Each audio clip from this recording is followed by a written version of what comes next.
Уважаемый Владимир Владимирович, Mr. President, let me welcome you on behalf of all the participants of the Russia-US Business Dialogue. Thank you for attending this round table. And could I briefly tell you how our debate has been proceeding? First of all, the American delegation to this St. Petersburg forum is the biggest one numerically, which was a surprise for lots of us.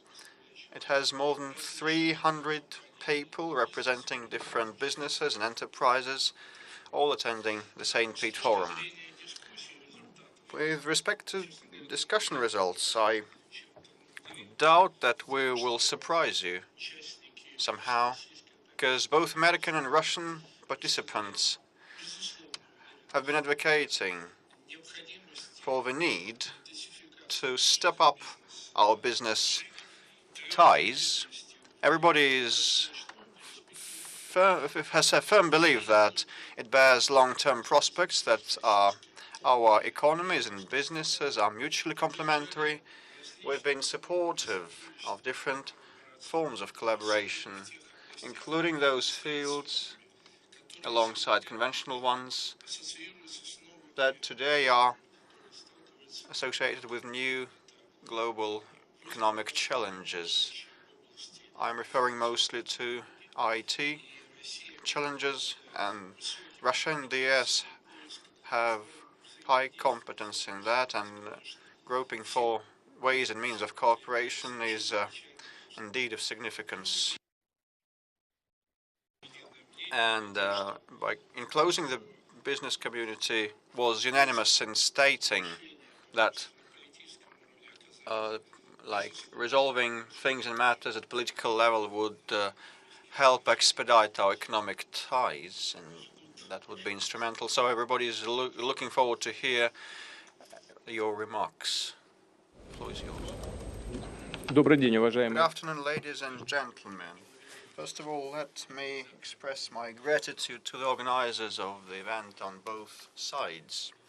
And it's my pleasure to welcome you. I'd like to thank our American friends for coming to this event.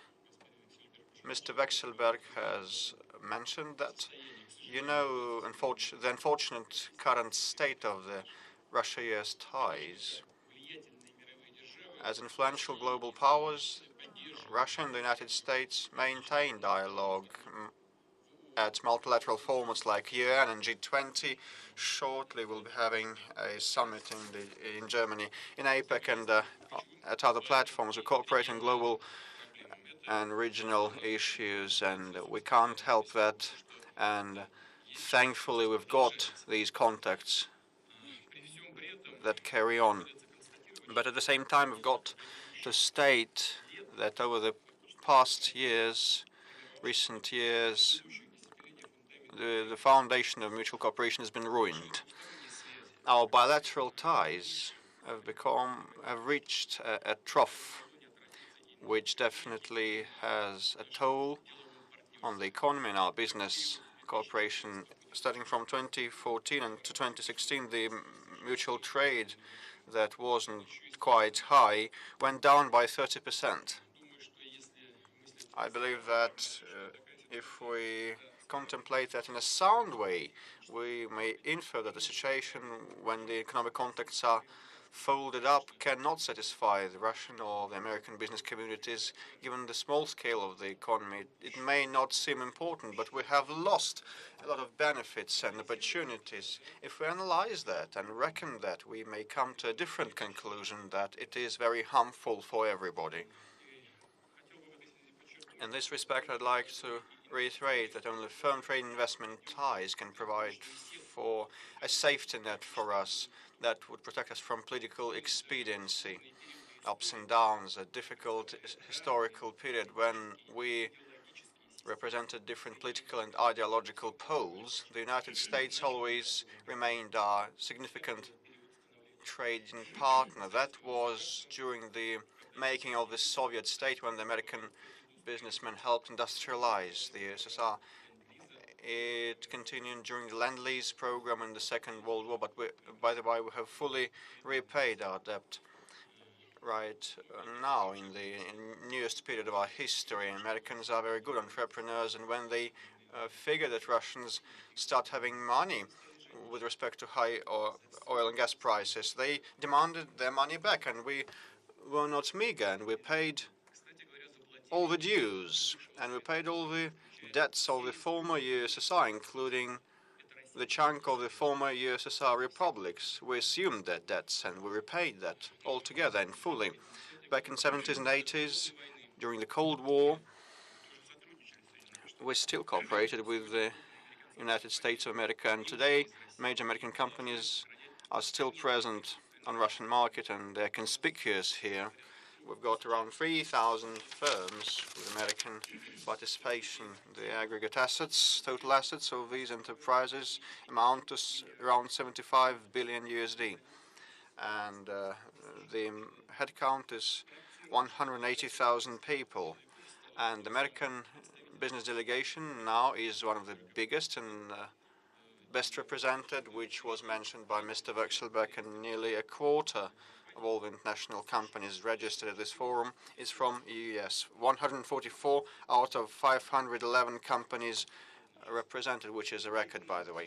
Our economic cooperation, let me emphasize, is a balanced one, a diversified one, and is technologically saturated. So what we have it good.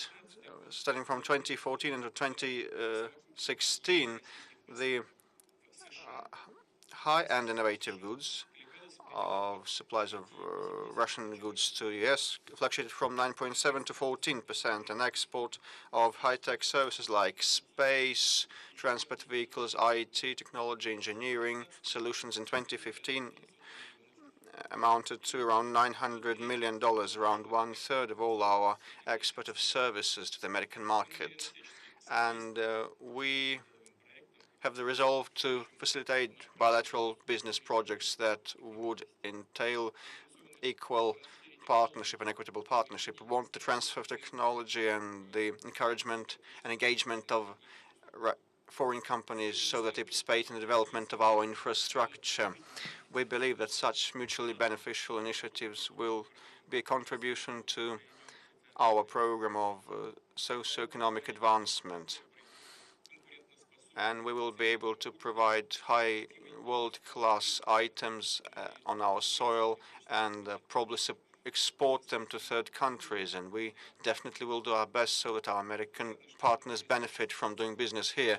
Business communities of the two countries are in close contact, and this roundtable is a proof positive of that. And last year, entrepreneurial groupings from Russia and US organized several events and roundtables, including in the framework of the St. Pete Forum. I'm convinced that normalizing our bilaterals meets our interests, and we will continue the dialogue with the new President of the United States, Mr. Trump, and the new administration. But to achieve success, we need strenuous efforts on both sides, and the political will should be there to resolve issues that are of mutual practical interest. And I hope that even today's talk, your initiatives and your thoughts and concepts and ideas will help shape a favorable environment to sort all that out, to restore trust and constructive dialogue. And Mr. Vekselberg has said that a lot in